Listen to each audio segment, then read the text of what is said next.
Good morning students. आज हम अपने चैप्टर को आगे कंटिन्यू करने जा रहे हैं। कल हमने पढ़ा था कि महादेवी वर्मा जी ने किस प्रकार गिल्लू के जीवन की रक्षा की, किस प्रकार उन्होंने घायल गिल्लू का उपचार किया और उसे पूर्ण रूप से स्वस्थ किया। आगे देखते हैं। हमने पढ़ा था कि गिल्लू जो था वो बहुत ही शरारती, बहुत ही नटखट था। सभी का ध्यान अपनी ओर अट्रैक्ट करने के लिए वो नई नई तरह की हरकतें करता था। इसी प्रकार जब वो महादेवी जी कुछ लिखने बैठती थी तो महादेवी जी का भी ध्यान अपनी ओर अट्रैक्ट करने के लिए, आकर्षित करने के लिए कभी वो पर्दों पर से चढ़ता, कभी पर्दों पर से नीचे उतरता, कभी सर से उनके पैरों के ऊपर से गुजर जाता था।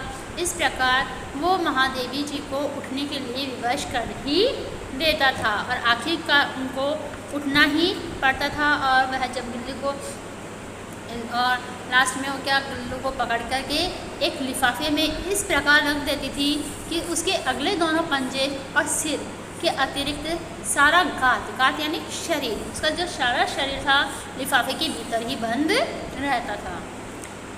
देखिए अब आगे हम पढ़ना स्टार्ट कर रहे हैं। भूख लगने पर चिक करके मानो वह मुझे सूचना देता। अब काजू या बिस्किट मिल जाने पर उसी स्थिति में लिफाफे से बाहर वाले पंजों से पकड़कर उसे कुतरता रहता। और जब वो बहुत ही अधिक परेशान कर देता था तो महादेवी जी क्या करती थी, गिल्लू को पकड़ करके लिफाफे में इस प्रकार रख देती थी कि उसके दोनों पंजे और जो सिर के अतिरिक्त उसका पूरा जो शरीर तो लिफाफे में रहता था और सिर और पंजे जो थे वो बाहर निकले हुए रहती थी। तब जो गिल्लू था उनका ध्यान अट्रैक्ट करने के लिए दोबारा चिक करता था, जैसे कि मानो वह उनको ये सूचना दे रहा है कि उसे भूख लग रही है। और जब महादेवी जी को फिर उठना पड़ता था और उसके गिल्लू को जब वो खाने के लिए बिस्किट और काजू जैसी चीज़ें देती थी तो बहुत ही खुश होता था और अपने पंजों से पकड़कर उसे कुतरता रहता था। नेक्स्ट, फिर गिल्लू के जीवन का प्रथम बसंत आया। यानी अब गिल्लू जो था जब वो 1 साल का था उसके जीवन का प्रथम पहला ही वसंत ऋतु का मौसम आया था। नीम चमेली की गंध मेरे कमरे में हौले हौले आने लगी। हौले हौले यानी धीरे धीरे। बाहर की गिलहरियाँ खिड़की की जाली के पास आकर चिक करके न जाने क्या कहने लगी। गिल्लू को जाली के पास बैठकर अपने घर से बाहर झांकते देखकर मुझे लगा कि इसे मुक्त करने की ज़रूरत है। मैंने खिड़की की जाली खोल दी। बाहर निकलकर गिल्लू ने राहत की सांस ली। इतने छोटे से जीव को घर में पले कुत्ते बिल्लियों से बचाना भी एक समस्या थी। अब धीरे धीरे जब गिल्लू थोड़ा सा बड़ा हुआ तो उसके जीवन का प्रथम वसंत आया और वसंत का मौसम जो होता है बहुत ही सुहावना होता है। प्रकृति में चारों ओर हरियाली छा जाती है। और इसी प्रकार जब लेखिका के घर थे उसके बाहर से जो लगे नीम चमेली के जो पौधे थे उनमें से गंध यानी उसकी सुगंध जो थी वो कमरे में धीरे धीरे से आने लगी थी। और बाहर की जो दूसरी गिलहरियाँ थी वो खिड़की के पास ही चिक करके गिल्लू से बातें किया करती थी। तो गुल्लू के मन में भी बाहर निकलने की उत्सुकता थी। उसको भी लगता था कि मैं किसी भी प्रकार से बाहर निकल जाऊं, बाहर की दुनिया देखूं। जब महादेवी जी ने देखा कि गिल्लू की मनोदशा को देखा तो वो समझ गई कि गिल्लू जो है बाहर की दुनिया देखना चाहता है। और उन्होंने जाली का दरवाज़ा जो उसका जाली का खिड़की की जो जाली थी उसको खोल दिया और गिल्लू जो था अपने साथी संगियों के साथ बाहर रह के मौज मस्ती करने लगा। नेक्स्ट देखिए, मेरे कमरे से बाहर जाने पर गिल्लू भी खिड़की की खुली जाली से की राह से बाहर चला जाता और दिन भर गिलहरियों के झुंड का नेता बना हर डाल पर उछलता कूदता रहता। और ठीक 4 बजे वह खिड़की के भीतर आकर अपने झूले में झूलने लगता। और गिल्लू इतना समझदार था कि वह दिन भर तो बाहर रहता था, अपने दोस्तों के साथ मौज मस्ती करता था, सबका नेता बना हुआ फिरता था। परंतु जैसे ही 4 बजती थी वैसे ही वो वापस से आकर के अपने झूले में झूलने लग जाता था। नेक्स्ट देखिए, मुझे चौंकाने के लिए वह कभी फूलदान के फूलों में छुप जाता, कभी पर्दे की चुन्नट में और कभी सुनजूही की पत्तियों में। कभी कभी जो वो गिल्लू था बहुत ही शरारती और नटखट था, महादेवी जी के साथ वो क्या करता था, ज़्यादातर छुपा छुपी का खेल खेलता था। तो महादेवी जी को चौंकाने के लिए कभी कभी वो क्या करता था, फूलदान के भीतर छुप जाता था कि वो उसको ढूंढे और नहीं मिलने पर परेशान हो, तब गिल्लू जो है बाहर निकल के उन्हें डराए। इस प्रकार से जो गिल्लू था कभी फूलदान में छुप जाता था, कभी पर्दे की चुन्नट के अंदर छुप जाता था और कभी कभी वो सुनजोई की पत्तियों के पीछे झुंड में जाकर के छुप जाता था। नेक्स्ट देखिए, मेरे पास बहुत से पशु पक्षी हैं और उनका मुझसे भी लगाव भी कम नहीं है, परंतु उनमें से किसी की मेरे साथ में खाना खाने की हिम्मत हुई हो, मुझे ऐसा स्मरण नहीं आता। अब जो लेखिका थी वो बहुत ही कैसी थी, करुणामयी थी। उनके हृदय में जीव जंतुओं के प्रति, जानवरों के प्रति अपार प्रेम था। वो किसी को भी मतलब दयनीय स्थिति में नहीं देख सकती थी। इसी प्रकार इसीलिए उनके जो घर में बहुत सारे तरह के पशु पक्षियों का निवास था, परंतु किसी भी पशु पक्षी की इतनी हिम्मत नहीं थी कि वो उनके साथ बैठ कर के भोजन करे।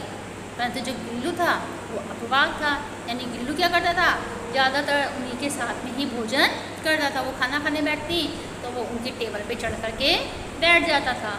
देखिए आगे हम पढ़ते हैं। मैं जैसे ही खाने के कमरे में पहुँचती, वह खिड़की से निकलकर आंगन की दीवार बरामदा पार करके मेज पर पहुँच जाता।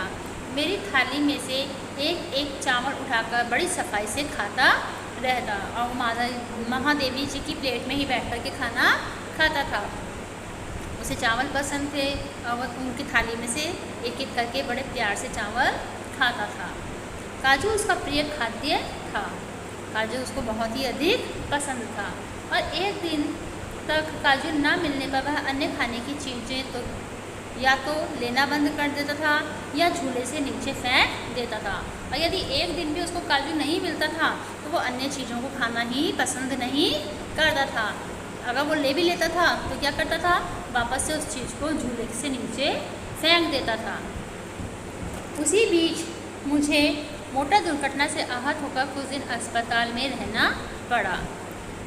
सब उसे काजू दे जाते, परंतु अस्पताल से लौटकर जब मैंने उसके झूले की सफाई की तो उसमें काजू भरे मिले, जिससे ज्ञात होता था कि वह इन दिनों अपना प्रिय खाद्य कितना कम खाता रहा।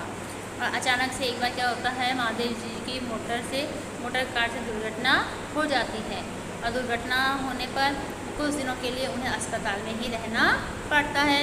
इस बीच जो गिल्लू था उनसे बिछुड़ने के दर्द में बिछड़ने से जब गिल्लू उनसे बिछड़ जाता है तो वो अपना भोजन जो है वो खाना कम कर देता है। उसे महादेवी जी की याद सताने लगती है और उनकी याद में वो खाना पीना सब कम कर देता है। यहाँ तक कि उसका काजू जो था उसका प्रिय खाद्य था, वह उसे भी खाना पसंद नहीं करता।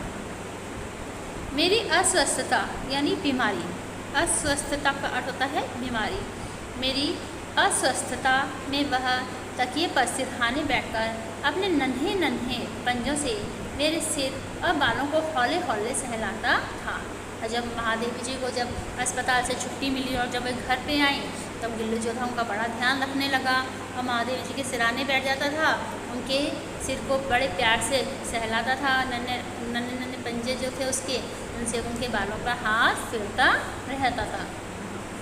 गर्मियों में जब मैं दोपहर में काम करती रहती थी तो गिल्लू न बाहर जाता न अपने झूले में बैठता। उसने मेरे निकट रहने के साथ गर्मी से बचने का एक सर्वथा नया उपाय खोज निकाला था। वह मेरे पास रखी सुराही पर लेट जाता और इस प्रकार समीप भी रहता और ठंडक में भी रहता। अब धीरे धीरे मौसम बदला और गर्मी की ऋतु आई। जब गर्मी की ऋतु आई तो बहुत अधिक गर्मी पड़ने लगी। तो गिल्लू बड़ा समझदार था, बड़ा होशियार था। उसने अपने फटाफट से गर्मी से बचने का उपाय भी खोज लिया। वह महादेवी जी के पास में जो सुराही रखी रहती थी टेबल के ऊपर, उसी के ऊपर लेटा रहता था। सुराही पर लेटा रहता था। आप जानते हो कि सुराही मटका टाइप में होती है, मिट्टी की सुराही होती है जिसमें पानी हम भर के रखते हैं तो पानी ठंडा रहता है। तो वो गर्मियों में क्या करता था, सुराही के ऊपर लेट जाता था। इस प्रकार वो महादेव जी के पास भी रहता था, समीप भी रहता था और गर्मी से उसको राहत भी मिल जाती थी। नेक्स्ट, गिलहरियों के जीवन की अवधि 2 वर्ष से अधिक नहीं होती, अतः गिल्लू की जीवन यात्रा का अंत आ गया। कहा जाता है कि जो गिलहरियों की जो ज़िंदगी होती है वो सिर्फ 2 वर्ष की ही होती है, 2 साल से ज़्यादा उनकी उम्र नहीं होती। और जो गिल्लू है वो भी अपना पूर्ण जीवन जी चुका था। दिन भर उसने कुछ न खाया न बाहर गया। रात में अंत की यातनाओं में भी वह अपने झूले से उतरकर मेरे बिस्तर पर आया और ठंडे पंजों से मेरी वही उंगली पकड़कर हाथ से चिपक गया जिसे उसने अपने बचपन की मरणासन स्थिति में पकड़ा था।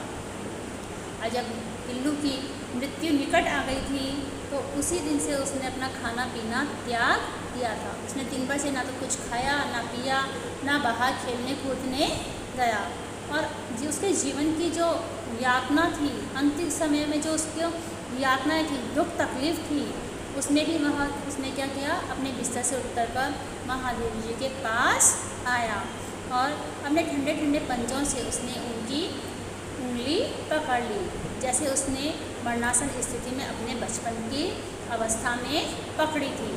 मरणासन यानी मृत्यु की अवस्था में।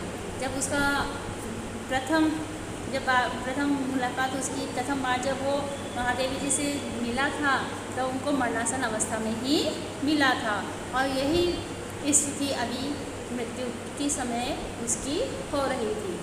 पंजे इतने ठंडे हो रहे थे कि मैंने जाकर अलार्म जलाया और उष्णता देने का प्रयास किया, परंतु प्रभात की प्रथम किरण के स्पर्श के साथ ही किसी और जीवन में जाने के लिए वह सो गया। अब महादेवी जी ने उसको वापस से जीवन दान देने के लिए बहुत प्रयास किया, बहुत प्रयत्न किया। उसके पंजे इतने ठंडे थे कि उन्हें गर्माहट देने के लिए उन्होंने अलार्म जलाया और तरह तरह से उसके शरीर को गर्मी प्रदान करने के लिए प्रयत्न किए, परंतु उसकी मृत्यु अब निकट आ चुकी थी।